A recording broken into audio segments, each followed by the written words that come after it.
Ya, Assalamualaikum warahmatullahi wabarakatuh. Welcome back to my class. Today we are going to learn about recommendation, advice, obligation, expectation using modal should. To make sure you understand what I'm going to say, so I'm going to use bahasa. Ya, selamat datang kembali di kelas Bahasa dan Sastra Inggris di kelas 10 ini ya. Kita masuk di chapter kedua atau di bab kedua, kita membahas tentang penggunaan dari modal should.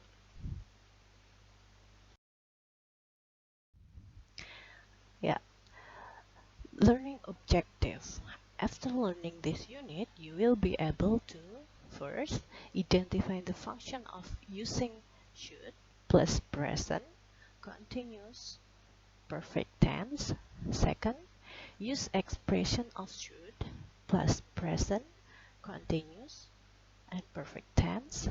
Third, respond expression of should plus present, continuous, and perfect tense. Jadi, learning objective atau tujuan dari pembelajaran kita kali ini adalah yang pertama, identify.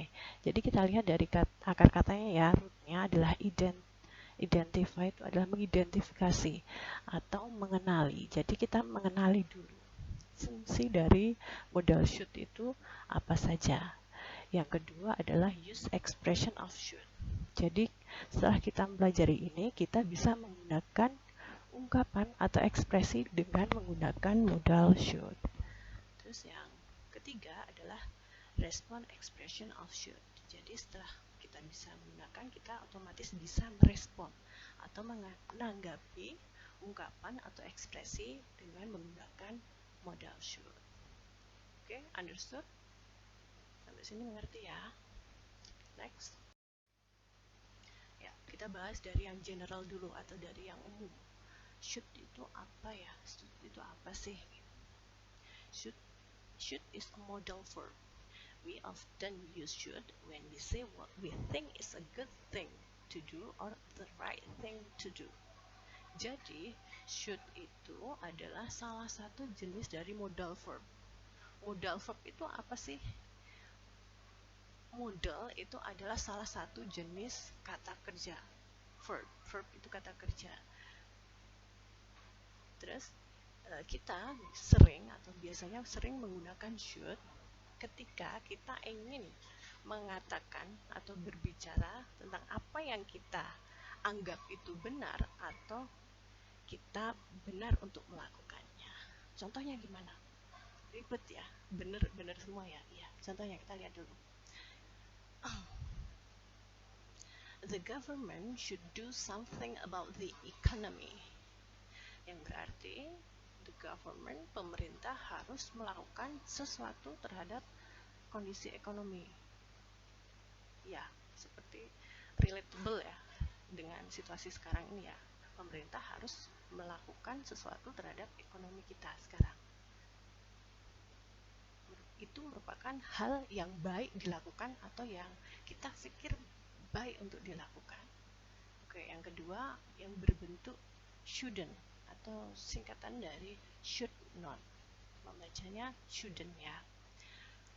Shouldn't means that it is not a good thing to do. Jadi kalau kalian melihat ada kalimat yang memuat shouldn't, itu berarti ada hal yang tidak baik untuk dilakukan. Contohnya nih di bawahnya ya.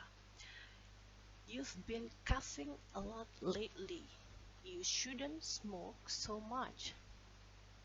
You've been coughing a lot lately. You shouldn't smoke so much.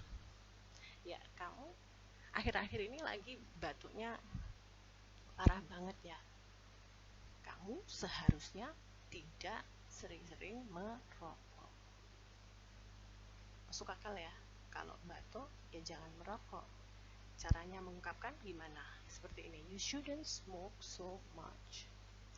Ya, yang tadi yang pertama ada should sebagai modal verb. Yang kedua ada bentuk dari negatifnya shouldn't. Yang ketiga ini ada should is not as strong as us. Jadi kata kuncinya atau keywordnya di sini kalian lihat di strong ya. Strong di sini bukan berarti kuat untuk mengangkat beban, itu bukan, tapi strong yang berarti kuat dalam ini maknanya lebih kuat. Jadi should itu maknanya tidak lebih kuat dari mas. Jadi yang lebih kuat itu sebenarnya mas. Dua-duanya itu sama, artinya sama, yaitu harus. Jadi kalau kalian pengen mengungkapkan dengan should boleh, pakai must juga boleh. Hanya perbedaannya dari lebih mana, lebih strong mana. Tapi di sini strongnya di must ya. Must itu stronger and less polite. Jadi lebih kuat tetapi kurang sopan, atau less formal, atau kurang formal. Kalau should itu more polite atau lebih sopan, or more formal atau lebih formal. Oke, contoh kita lihat di bawah ini ya. You should stop smoking. You must stop smoking. Sama artinya, kamu harus berhenti merokok. Tapi perbedaannya hanya di maknanya. Kalau you should stop smoking, it means it would be a good idea to stop smoking. Jadi itu merupakan ide yang bagus untuk berhenti merokok, itu baru berupa ide yang bagus, hanya saran saja. Tapi kalau yang you must stop smoking, it means it is necessary that you stop smoking. Kamu butuh atau harus berhenti merokok. Ini maknanya lebih strong. Oke, understood? Ya, yang pertama ini adalah should plus simple present. The function is to give advice, recommendation, or suggestion. Jadi fungsinya adalah untuk memberikan advice, nasihat, recommendation, rekomendasi, or suggestion atau saran. Jadi fungsi kalau kalian ketemu kalimat yang patternnya atau bentuknya itu should plus simple present, itu otomatis fungsinya dari salah satu ini, bisa memberikan nasihat, rekomendasi, atau saran. Rumusnya atau patternnya adalah kita bisa dilihat dari ada kalimat positifnya subject plus should plus verb one. Ya, contohnya bisa dilihat di bawah. You should take an aspirin. Kamu seharusnya minum aspirin. Kok minum sih bu? Iya, take bukan berarti mengambil ya di sini ya, tapi berarti minum. Kamu seharusnya minum aspirin. Kalau yang pattern for negative sentence, subject plus should plus not plus verb one. Interrogative sentence, should plus subject plus verb one. Dan jangan lupa diikuti dengan tanda tanya, karena ini merupakan bentuk dari interrogative sentence atau bentuk kalimat tanya. Ya, cukup jelas ya sampai di sini ya. Kita masuk ke contoh yang kedua tadi, yang negative sentence-nya dari should plus simple present, yaitu we shouldn't litter here. Kita seharusnya tidak membuang sampah di sini. Ya, kita seharusnya tidak membuang sampah di sini. Bisa berupa nasihat, bisa berupa saran. Yang interrogative sentence, should I go out with you? Haruskah aku pergi keluar denganmu? Sarannya, minta saran. Ya, perlu diingat setelah model itu pasti bentuk kata kerjanya itu bentuk pertama atau verb one. Jadi setelah should otomatis ya itu harus bentuk kata kerja bentuk pertama. Ingat-ingat ya. Oke, next. Ya. The second one, should plus continuous.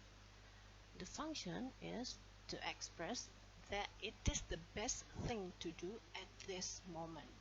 Jadi, fungsinya adalah untuk mengungkapkan harapan tetapi tidak terjadi pada waktu sekarang. Jadi ada harapan tapi tidak terjadi di waktu sekarang harapannya.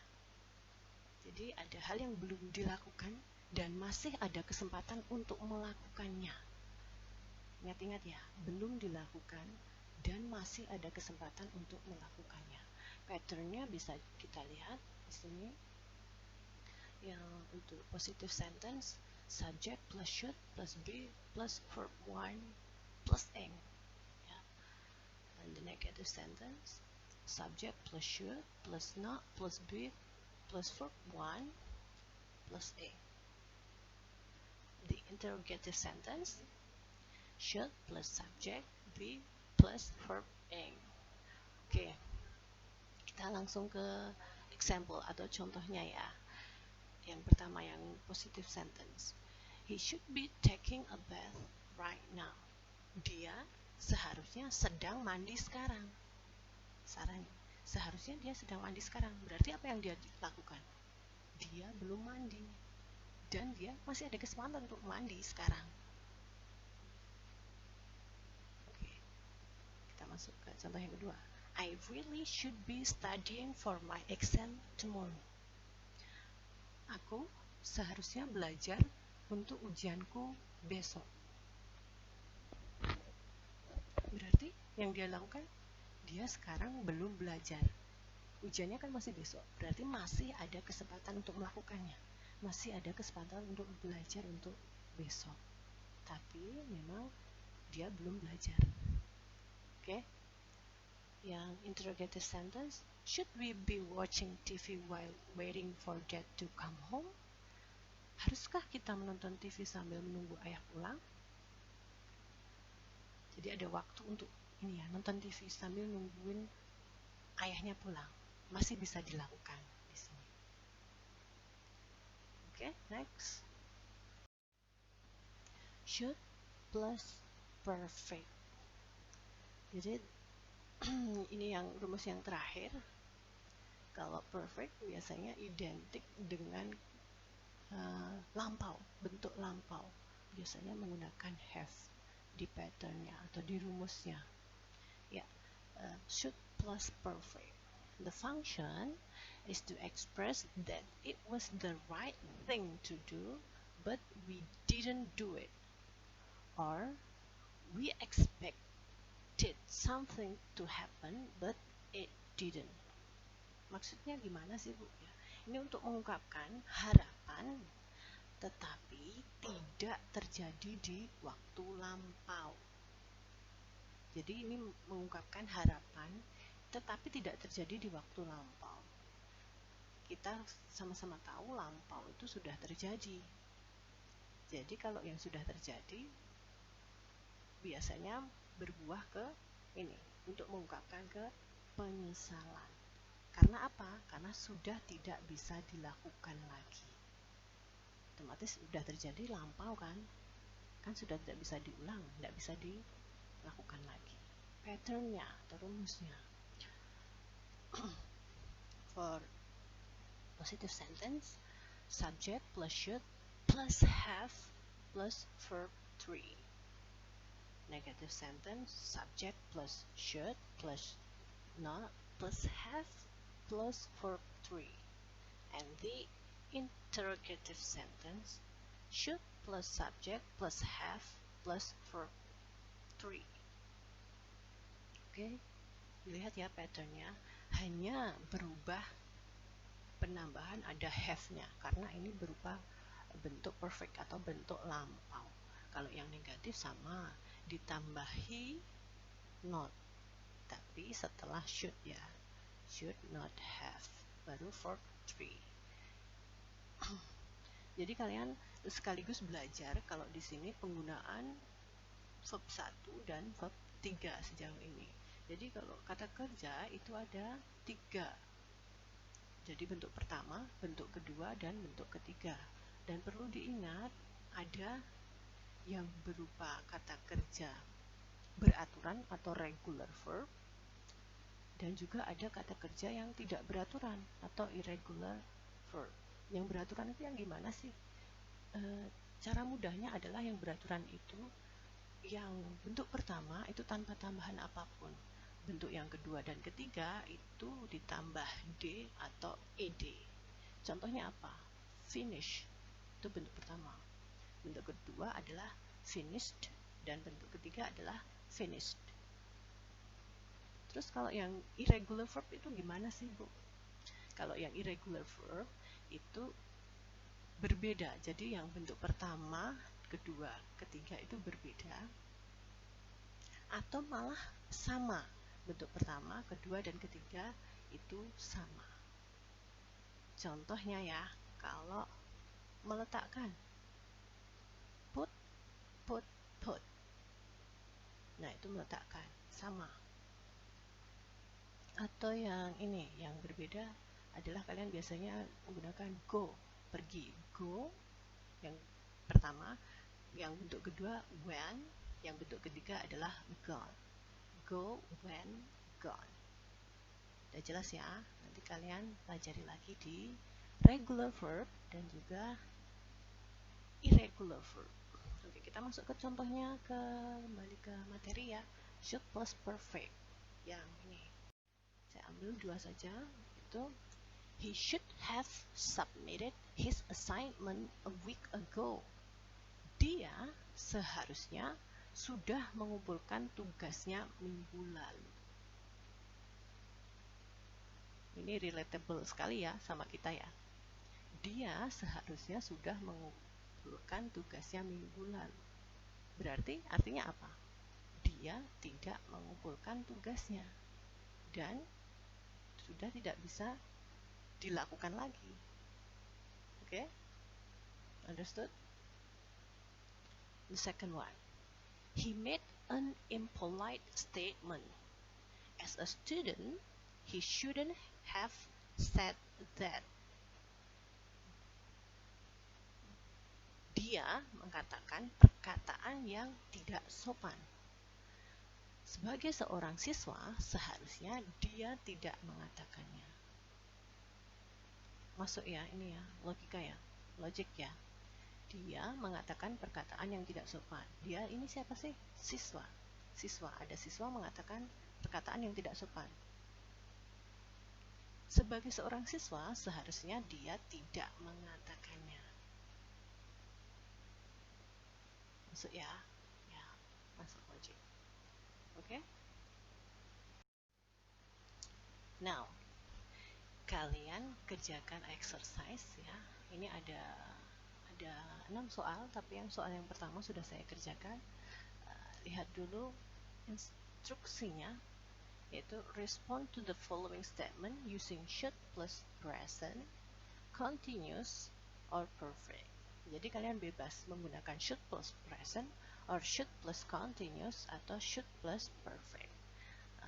For example, number 1, I feel tired. Saya merasa capek. Capek. Kalau ada orang capek gimana? Kasih sarannya, kasih rekomendasinya, kasih nasihatnya gimana? Contohnya ini saya ambil satu, yang should plus present. You should take a rest. Kamu seharusnya istirahat. Masuk akal kan? Kalau ada orang bilang saya capek, ya kamu seharusnya istirahat. Masuk akal. Oke? Number 2, I have a headache.